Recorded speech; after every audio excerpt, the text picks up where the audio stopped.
Hi, my name's Dirk Taar. I'm responsible for our international business development at SMIGHT, and in this video we want to look at the German approach to congestion management in the low voltage grid. Just a little bit of housekeeping before we start. If you're looking for this video in German, my colleagues have already recorded that, which you can find either on our YouTube channel or also on our media section of our website. This one's in English to explain the topic to our international audience. A legitimate question might be, why are we even recording this in English for our non-German audience? Because this is a very German case, but I want to show you why the way that we're handling this in Germany is actually relevant to many other markets around the world. Flexibility is a really big topic in the energy transition at the moment, and no more so in the area of grids and how can we keep them stable in the face of growing loads. And so with all of the EVs that people now have, heat pumps, battery systems, solar systems, all of these can be used to help stabilise the grid as long as they're used in a flexible manner. And so here we're looking at the topic of how that flexibility can actually interact with the grids and what their requirements are. So this is a very particular way of doing it in the German context, but we believe this is relevant for other countries because what we're doing as SMIGHT is we're identifying where the congestion is in the low voltage grid and then sending the signals to the right place. Now, in Germany, there's a particular described way of doing that, but in your country, it might be that you have a flexibility marketplace or some other mechanism, and all we're doing is we're sending the signals of where dimming down or the control of devices needs to happen out in the grid. Okay, so now let's look at what this paragraph 14a, as it's called, actually is. So paragraph 14a basically means it's a clause from a particular regulation in Germany, which gives network operators the ability to dim down, so not turn off, but dim down particular loads in the low voltage grid, and it describes how that's done. So in detail, it only covers household batteries, EV chargers and heat pumps. So nothing else is covered in it at the moment, but it also lays the groundwork for controlling of solar systems and potentially other devices in the home in the future. So an important thing to understand is how it came about in the first place. So the regulator seems to have given the network operators a pretty strong tool, but it was also taking with the other hand, because it also stipulated network operators were no longer allowed to disallow connection requests. So if you now come with your request for a new connection, so maybe you want to install a battery in your house or you want to install an EV charger, the network operator in the past would have been able to do its calculations and it would have been allowed to reject that if it felt that its grid couldn't cope. But now it can't do that, which means that it needed to have the ability to actually intervene if there was an issue in the grid. So on the one hand, the regulator has given the network operators a bit of a challenge because there's no control over how connections are coming onto the grid, but at the same time it's given the network operators the ability to control those devices. So you can think of it a bit in the way as every new connection in Germany now is a flexible connection. So the regulation and all the pieces that fit around it cover many different details about how this regulation should work, but I just want to cover a few key points that it covers. So one is it's only to do with turning down of loads. So it's not to do with feed-in at the moment, but it does lay the groundwork for feed-in in the future.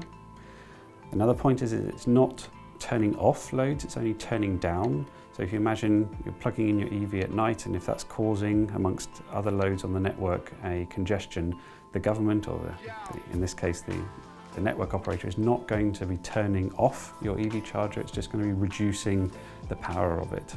The network operator is not allowed to pick and choose which devices it's going to be reducing, so it can't, for instance, say that this EV charger that's just plugged in now is the one that's causing the issue and therefore I'm going to turn that one down. It has to actually turn down all of the devices to the equal degree across the whole feeder.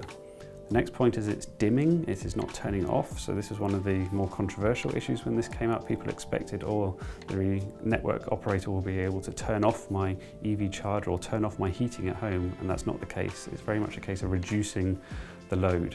And the final aspect is it's very much there as a last resort. It's more of an emergency handbrake for the network. It's not something that's expected to be used frequently. It's there to protect the network assets, which is in all of our interests. At the end of the day, if a transformer burns down or a fuse blows and we have a power cut as a result of too much load in the grid, we all have a big problem. That's why it's there, to give the network operator that ability to intervene before something critical happens.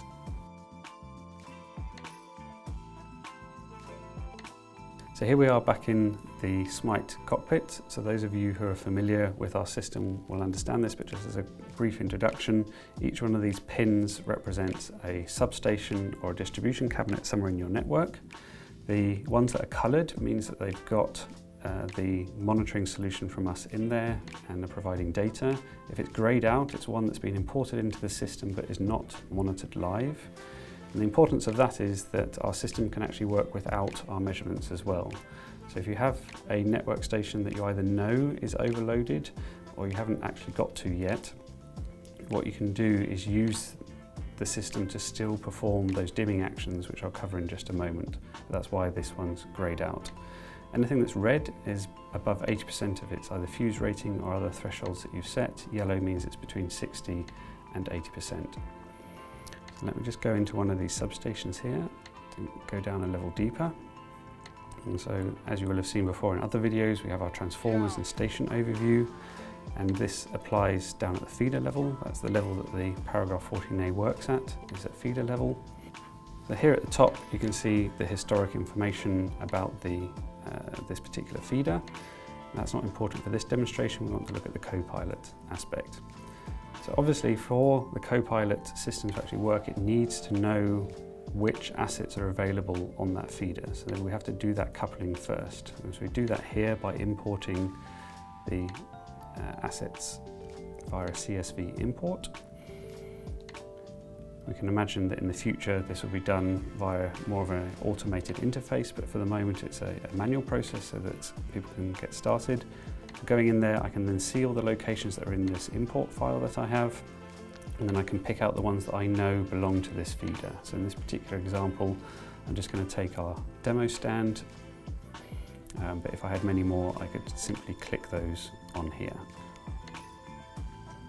Now that's here below, the system knows I have this asset associated with this feeder. So if I need to perform a dimming action, it knows what it's communicating with.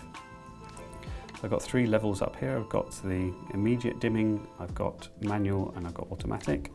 So just to show you the manual dimming, this is not something that we expect people to use. We don't expect people to sit in front of their computers manually dimming things all over the network. That's not going to be the case. This is much more there as a test case. So if I click dim now, it just wants to check that I'm allowed to do this. I can go ahead and confirm that I can, and it goes ahead and does it. And here you can see the LED flashing. That basically means the signal has arrived at the device and therefore the dimming action has taken place, and I can take it away simply here by stopping the dimming. The next layer is manual. So as I was talking about before, I could have substations out in my network that I haven't got any kind of measurements in, but I know I have a particular type of situation that I want to dim for. So the perfect example of this is a weekday issue with evening loads, where we see most of the loads happening. So I can go into the weekday time window. I can then select a time window here, or I can even select multiple time windows if that were the case.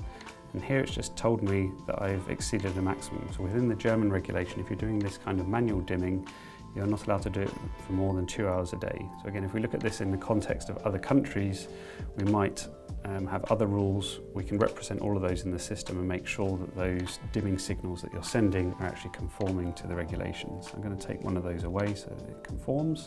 I can go ahead and save that. And so what would now happen in this situation is, rather than it being based on a particular threshold being violated, it would simply dim all the devices to the maximum extent during that time window, which makes it a bit of a blunt instrument for this type of action, because it may be the case that you're only just over a threshold, or you've maybe not even gone over the threshold on that particular day, and yet you're going ahead and dimming the devices. It's certainly not recommended as the main course of action, but sometimes it might be necessary where you haven't rolled out infrastructure to actually know what's happening. Now in the case where you've got the data in place, so you've got the monitoring there to see what's happening, what the system then does is it is When it's below 80%, it's just in a normal monitoring mode that you would use for your network planning and asset management in general. As soon as it goes over that 80%, it goes into like a watchman modus where it's checking what's happening in the network every single minute. So under 60%, we do 15-minute windows of data. But once we get into that critical area, we want to increase that data frequency to make sure we can pick up on the threshold being gone over.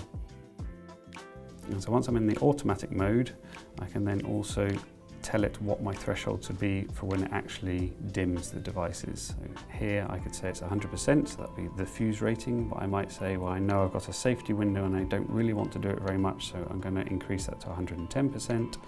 You can set that however you want to, and that would then mean that as soon as that threshold has been exceeded, the dim signals would be sent in the system. So that's the difference between the manual one. The manual one will send it in the window whether you have a situation or not. It will dim to the maximum degree it can, whereas in the automatic mode it will only send it when it needs to, and it will only send as much signal as it needs to. So if you're only a little bit over, it will dim down the devices to a much smaller degree. So that's essentially how it works. You have the monitoring to find out where it's happening.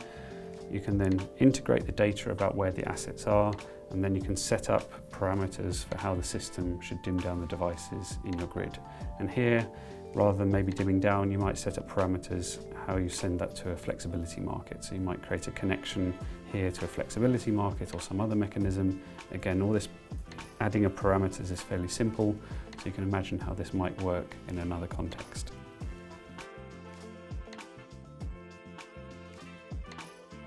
So it starts there with, I know I have a congestion. That's detected in our system, and then what we call our Copilot is activated. So what that then does is send a signal. In the German system, the signal is sent out to what's called the metering point operator. So our network operators and our metering point operators are actually separated from one another and have separated roles. And it's the metering point operator who actually has to carry out the activation of the dimming action. So it's the network operator who sends the signal, and we're doing that on that behalf, but it's the metering point operator who has to actually get that signal to the devices out in the field. In your house, if you have these devices in place, then you'll require a few key components. So one is a new smart meter. We don't have one shown here, but you know what an electricity meter looks like, it's no different. But then we have these two boxes, and these are quite important. So this white one over here is known as the smart meter gateway. That's the communication hub between the outside world and the smart meter. And then the grey box here is a control box. That's the piece that actually takes the signal and takes it across to the asset. And in our case, we have a EV charger here to represent the load. Whether it's an EV charger, a house battery, or a heat pump, it doesn't matter. But you definitely need these components of a smart meter, a gateway, and a control box. So essentially what happens is the signal comes from our system that you have an overload in the grid. The degree of reduction in load is calculated. That's sent down to the smart meter gateway. The smart meter gateway talks to the control box. The control box talks or signals to the devices. And equally, when it's time to end the congestion management, there's also a process for taking that signal away to say it's okay to go back on again. And again, there's some intelligence in that, because you don't want to have a system where you take away all the loads, everything's fine again, you turn it all back on, and everything goes straight back up into a congestion again. So there's also some intelligence around taking things in and out of that area of congestion. Okay, so that's how it works in Germany. So which pieces of this could be the same or different in other countries? So if you imagine this piece over here with identifying the congestion in the grid and sending a signal, that's the bit that's always going to be the same. That's the kind of foundation from our point of view of being able to do this flexibility management, is making sure it's based on real conditions. Now it could be, instead of sending a signal directly to the homes, that signal could go to a marketplace. So in a number of countries there are flexibility marketplaces, and there we can place orders onto those marketplaces or make activations if the reservation is already there. And that has exactly the same effect. Then via an aggregator, the signal would end up at the end user rather than through the metering point operator. But equally, in another country that's maybe not implemented any of this yet, you could just copy and paste this. All of these off-the-shelf components that you could take from these suppliers, The meters are pretty much the same across most of Europe.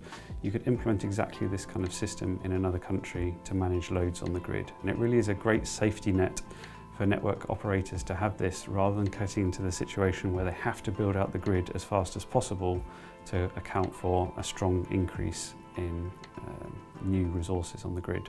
So at the moment, this is just a system for managing three fairly simple resources: the batteries, the EV chargers and the heat pumps. But we can already see in the way that the German regulations are starting to develop that this can be used for more than that. So we can also use this to control solar input, which is actually a much bigger issue, but modern inverters can adjust their output according to signals. So you can imagine the same kind of thing happening where you have this peak in solar production on sunny days around midday, that rather than just curtailing that all the way down, so maybe turning it off or having other issues, you could actually use the same system to reduce it down to the degree that it needs to be reduced down according to the grid conditions. Another side of this is actually using this mechanism for other layers in the grid. So it may be that the local substation doesn't have an overload, but higher up in the medium or the high voltage, a primary substation may be overloaded. But exactly the same mechanism could be used to control those exact same resources, but from a different layer in the network. And we see this is going to be an increasingly important part of the energy transition, is using all these resources on the low voltage grid to help stabilise the grid. And this kind of structure of communication, signalling and sensing is all part of that overall picture. And we believe we as SMIGHT can play a really important role in helping network operators see where those issues are happening, potentially also communicate their grid capacities so that other network layers can also use those same assets in the low voltage grid. So hopefully you've been able to see how we've already implemented this solution in Germany according to the German regulations, but we're really interested in being able to adapt this into other countries' situations. So if you work in another country dealing with this topic, we'd love to hear from you, because we want to be able to take this same concept and technology and implement it in other situations. So please do contact us so that we can take this technology to the next level.